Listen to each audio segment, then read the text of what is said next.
College को जाती हूँ मैं वैसे ही गई। वहाँ मुझे बाहर से अटैक कर मतलब ऐसे ग्रुप बना के खड़े थे कि तू कॉलेज बुरखे के साथ कॉलेज के अंदर नहीं जाएगी।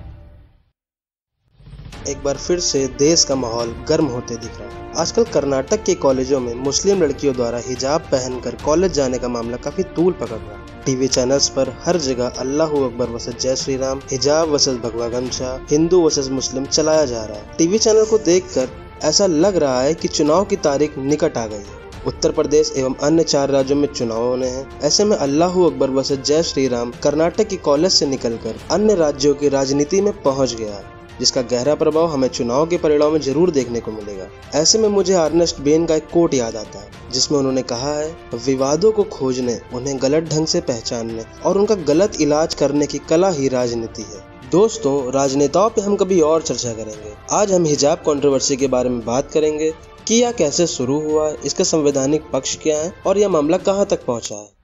हेलो दोस्तों, कैसे हैं आप सब? आप सभी का स्वागत है हमारे चैनल देश दुनिया में। दोस्तों, यह मामला कर्नाटक के उडुपी जिले से शुरू हुआ, जब Kundapur government pre university college में कुछ स्टूडेंट को हिजाब पहनने के कारण कॉलेज में एंट्री देने से मना कर दिया गया। हालांकि उसके एक दिन पहले कुछ लड़के भगवा गमछा पहनकर हिजाब के खिलाफ प्रोटेस्ट कर रहे थे, जिसे देखते हुए कुंडापुर के बीजेपी एमएलए हलादी श्रीनिवास ने एक मीटिंग करके हिजाब पहने स्टूडेंट की एंट्री बैन कर दी थी, जिसे देखते हुए कुछ विद्यार्थियों ने कर्नाटक हाईकोर्ट में याचिका दायर कर दी और हवाला दिया कि अनुच्छेद 14, अनुच्छेद 19, अनुच्छेद 25 के माध्यम से उन्हें क्लास में हिजाब पहनकर आने की अनुमति मिलनी चाहिए। हिजाब विवाद को लेकर हर किसी के मन में संदेह है कि क्या शिक्षण संस्थान में धार्मिक वेशभूषा को पहन कर आने की आजादी है या नहीं। यदि हम संविधान के अनुच्छेद 25 को देखें तो सभी को धार्मिक स्वतंत्रता का अधिकार है। वही अनुच्छेद 15(1) के मुताबिक राज्य किसी भी व्यक्ति के साथ जाति, धर्म, लिंग, जन्म स्थान और वंश के आधार पर भेदभाव नहीं कर सकता। इसके अलावा यदि हम अनुच्छेद 15(2) को देखें तो किसी भी भारतीय नागरिक को अनुच्छेद 15(1) में वर्णित अधिकारों के माध्यम से किसी भी सार्वजनिक स्थल यानी होटल, सिनेमा घर, मनोरंजन स्थल, सड़क व पब्लिक रिजॉर्ट में आने से रोका नहीं जा सकता। इसलिए इन दोनों आर्टिकल के आधार पर शैक्षणिक परिसर में किसी भी व्यक्ति को उसके धार्मिक वेशभूषा के आधार पर रोका नहीं जा सकता।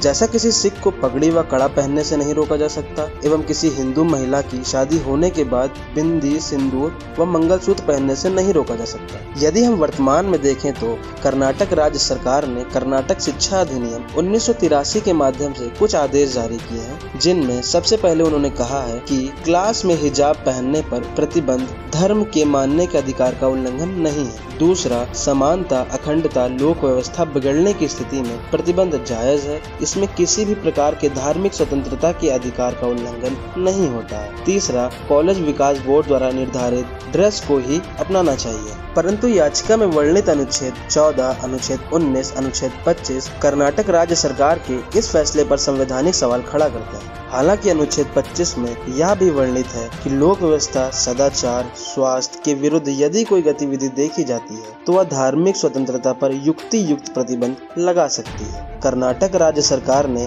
देश की लोक व्यवस्था यानी पब्लिक ऑर्डर बिगड़ने के संक्षेप में ही हिजाब पर प्रतिबंध लगाना जायज ठहराया है। दोस्तों, मुझे इस पर महात्मा गांधी की एक बात याद आती है। उन्होंने कहा था कि धर्म का अर्थ कट्टरपन से नहीं, उसका अर्थ है विश्वास की एक नैतिक सुव्यवस्था में श्रद्धा। बच्चे इस देश का भविष्य होते हैं, आने वाला कल इन्हीं के कंधों पर निर्भर करता है। शिक्षण संस्थान विद्या का मंदिर होते हैं, वहाँ छात्र छात्राओं को केवल अपनी पढ़ाई की ओर ही ध्यान देना चाहिए। शिक्षण संस्थान द्वारा निर्धारित वर्दी ही पहनकर स्कूल जाना चाहिए। इससे शिक्षण संस्थानों में पढ़ने वाले छात्र छात्राओं में समानता बनी रहती है, क्योंकि जब बात शिक्षण संस्थानों की हो, देश में सेवा कर रहे जवानों की हो या फिर एनडीए में भर्ती को लेकर के हो, इन सभी जगहों पर धर्म से ऊपर उठकर एक ड्रेस कोड को मानना ही सर्वश्रेष्ठ है। राजनीतिक दल तो मामले को तूल देकर अपनी राजनीतिक रोटियां सेकने का काम करते ही हैं, परंतु बच्चों एवं उनके माँ बाप को यह समझना चाहिए कि अभी उन्हें सिर्फ पढ़ाई में ही मन लगाना है। राजनीति करने के लिए पढ़ाई पूरा होने के बाद बहुत समय है। हालांकि हिजाब विवाद को लेकर सुनवाई कर रही कर्नाटक उच्च न्यायालय के